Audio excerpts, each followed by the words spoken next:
emergent weather message. The National Weather Service in Cleveland has issued a severe thunderstorm warning for eastern Medina County, northern Summit County, until 8:15 p.m. Eastern Daylight Time. At 7:46 p.m. Eastern Daylight Time, National Weather Service Doppler radar indicated a severe thunderstorm capable of producing damaging winds in excess of 60 miles per hour. This storm was located near Wadsworth and moving northeast at 55 miles per hour. Locations impacted include Cuyahoga Falls, Macedonia, Twinsburg. This is a dangerous storm. Seek shelter inside now and stay away from windows.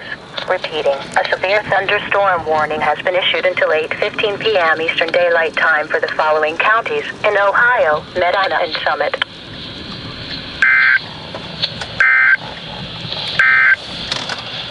The forecast for Cleveland and vicinity.